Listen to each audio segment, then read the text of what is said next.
Good evening. আবার একটা নতুন দিন, একটা নতুন ভিডিও নিয়ে চলে এসেছি। দিনটা বলতে পারো শেষই হয়ে গেছে। এখন ঘড়িতে বাজে প্রায় 7:30। তো আমি সন্ধ্যাবেলা কাজ থেকে ফিরে এসে টিফিন করে নিয়েছি। টিফিন করে একটু ভাবলাম ভিডিও করতে বসি। সারাদিন কোনো ভিডিও হয়নি। তো সকালবেলা বেরিয়েছিলাম, বেরিয়ে কাজে গিয়েছিলাম। সাইডে কাজ হচ্ছিল, সাইডে কাজ বাজ সেরে তারপরে বিকেলবেলা ফিরেছি। তোমাদেরকে আগের ভিডিওতেই বলছিলাম যে আমি দ্বারকেশ্বরের নদীটা একদিন দেখাবো। আরামবাগের মধ্যে থেকেই দ্বারকেশ্বর নদীটা গেছে। তো আজকে সাইডটা যেখানে হচ্ছিল পুরো দ্বারকেশ্বর নদীর ধারেই। দ্বারকেশ্বর নদীর ধারেই একটা ফুটবল গ্রাউন্ড আছে, সেখানে বাচ্চারা প্র্যাকটিস করছিল, ছোট ছোট ছেলেরা।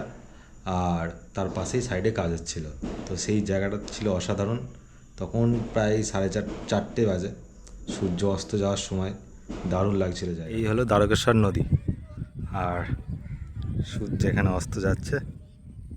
নদীতে হালকা ভালোই জল আছে, আর এই নদী বয়ে যাচ্ছে। বর্ষার সময় এগুলো পুরো ভরে থাকে। আর আজকের এখানেই কাজ হচ্ছে, এই সামনেটাই কাজ হচ্ছিল।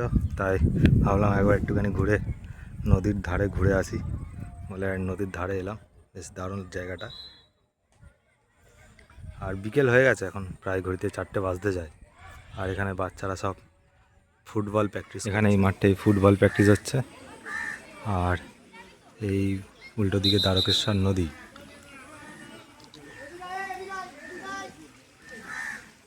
আর এইদিকে আমাদের এই জল লাইনের কাজ হচ্ছে, পুরো জলে ভেসে গেছে চারিদিক। সব বাচ্চারা ফুটবল প্র্যাকটিস করতে আসে, শনি রবিবার করে আসে। সারাদিন কোনো ভিডিও করিনি, শুধু ভাবছিলাম যে কখন ভিডিও বানাবো। মানে কাজের জন্য কখনো এদিক কখনো ওদিক এইরকমই করতে হচ্ছে আমাকে, যার জন্য আর ভিডিও বানানোর সময় পাইনি।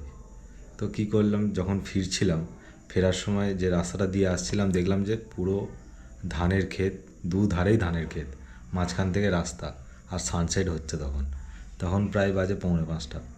তো তখন একটু ভিডিও বানালাম, দাঁড়িয়ে কিছুক্ষণ ভিডিও বানালাম। তো সেই জায়গাটা তোমাদেরকে দেখাচ্ছি, দেখো। এখন ঘুরে দিচ্ছি, ঘড়িতে বাজে এখন 5টা। তো এখন এই দুধারে ধান ক্ষেত, তার মধ্যে দিয়ে বাইক নিয়ে যাচ্ছি। দারুণ লাগছে জায়গাটা, দেখাচ্ছি।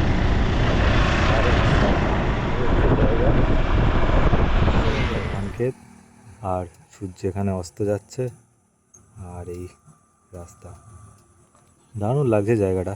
তো ভাবলাম একটু দাঁড়িয়ে একটু ভিডিও করে নিই। আমি এখন কী নিয়ে ভিডিও বানাবো সেটাই আমি এখন বুঝে উঠতে পারছি না। আমাকে কমেন্টে সাজেস্ট করো তোমরা কী রকম ভিডিও দেখতে চাইছো, তাহলে আমি সেই রকম ভিডিও বানাবো। তো আমি কিছু প্ল্যান করে রেখেছি, এরকম ভিডিও বানাবো। তো তোমরাও একটু সাজেস্ট করো, তাহলে আমার পক্ষে ভিডিও বানানোর সুবিধা হয়। তো ভিডিওটা এখানেই এন্ড করছি। এতদূর দেখে থাকলে একটা লাইক করে দিও, কমেন্ট করে জানিও কেমন লাগছে, আর সাবস্ক্রাইব করে দিও চ্যানেলটা। চলো, বাই, গুড নাইট।